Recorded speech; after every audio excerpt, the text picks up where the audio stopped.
नमस्कार, आप देख रहे हैं भदोही जनपद से एनआईपी न्यूज। स्वर्गीय पारसनाथ यादव के 10वां पर पहुंचे मोहम्मद आरिफ सिद्दीकी। उनके चित्र पर पुष्पांजलि कर दी गई श्रद्धांजलि। जौनपुर जनपद के बरसड़ी विधायक, प्रदेश सरकार के पूर्व मंत्री व वर्तमान में समाजवादी पार्टी के कद्दावर नेता पारसनाथ यादव के निधन पर उनके 10वां के दिन रविवार को उन्हें श्रद्धांजलि देने के लिए समाजवादी पार्टी के निवर्तमान जिला अध्यक्ष मोहम्मद आरिफ सिद्दीकी उनके आवास पहुंचे, जहां पर उन्होंने स्वर्गीय यादव के चित्र पर पुष्पांजलि अर्पित कर श्रद्धांजलि अर्पित की। जी, आप देख रहे हैं भदोही जनपद से NIP news, report Aftab Ansari के साथ। उसमें भी श्री पारसनाथ यादव जी उस सरकार में मंत्री थे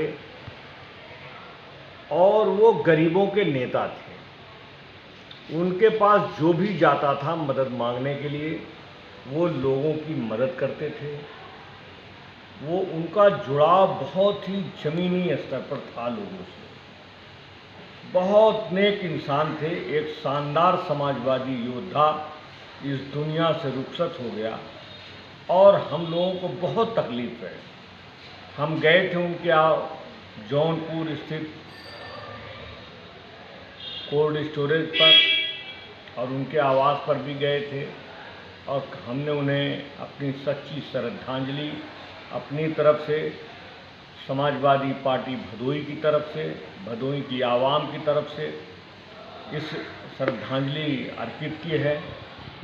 इसलिए कि श्री पारसनाथ यादव जी का गांव और भदोही जनपद का सीमा बिल्कुल सटी हुई है और उनकी शिक्षा बचपन में सूर्यामा में हुई थी और वो बहुत लगाव उनका था भदोही से, सूर्यामा के लोगों से, और बहुत ज़्यादा सम्मान स्वर्गीय पारसनाथ यादव जी भदोही के लोगों को देते थे और भदोही के लोग भी उनका बहुत सम्मान करते थे। वो एक योद्धा थे।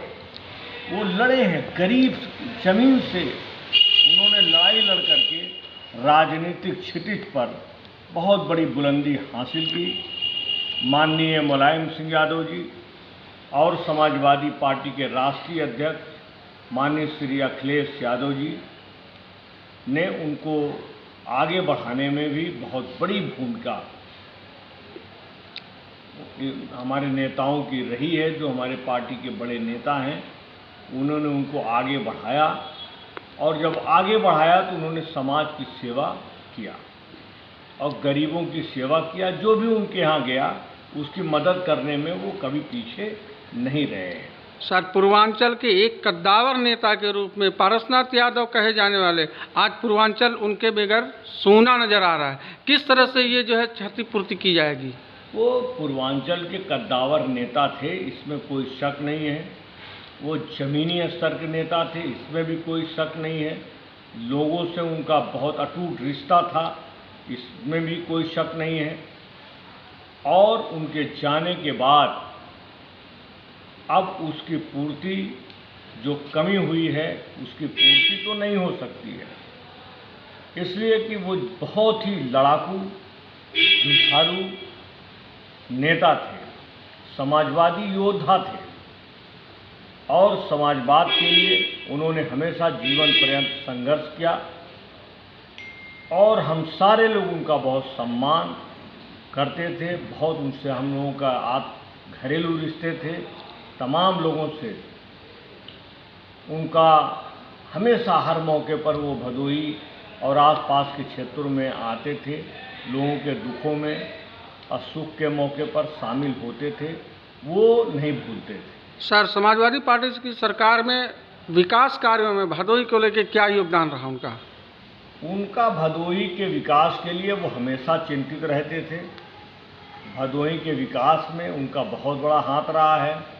वो हमेशा, चाहे माननीय मुलायम सिंह यादव जी की सरकार थी, माननीय श्री मुलायम सिंह यादव जी की सरकार थी तब भी, और माननीय श्री अखिलेश यादव जी राष्ट्रीय अध्यक्ष समाजवादी पार्टी की सरकार 2012 में थी, तो माननीय पारसनाथ यादव जी हर सरकारों में जौनपुर, भदोही, अगल बगल के जनपदों के विकास के लिए हमेशा अपने नेताओं के संपर्क में रह करके उनसे आवाज़ उठाते रहते थे। ठीक, धन्यवाद।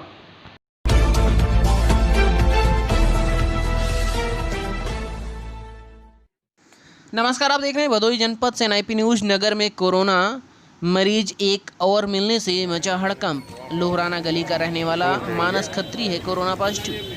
अभी तक नगर कोरोना संक्रमण से मुक्त था। रविवार को नगर के चकैयन मोहल्ले में लोहराना गली में मानस खत्री पुत्र गोपीनाथ खत्री कोरोना संक्रमित मिला, जिससे पूरे नगर में हड़कंप मच गया है। मानस खत्री 2 जून को मुंबई से भदोही आया था, जो MBS अस्पताल में थर्मल स्कैनिंग कराने के बाद घर आए थे। 1 हफ्ते बाद मानस को अंदर से कुछ परेशानी हुई तो वे MBS अस्पताल गए, लेकिन उन्हें कोई फ़ायदा नहीं हुआ। जी आप देख रहे हैं भदोही जनपद से एनआईपी न्यूज।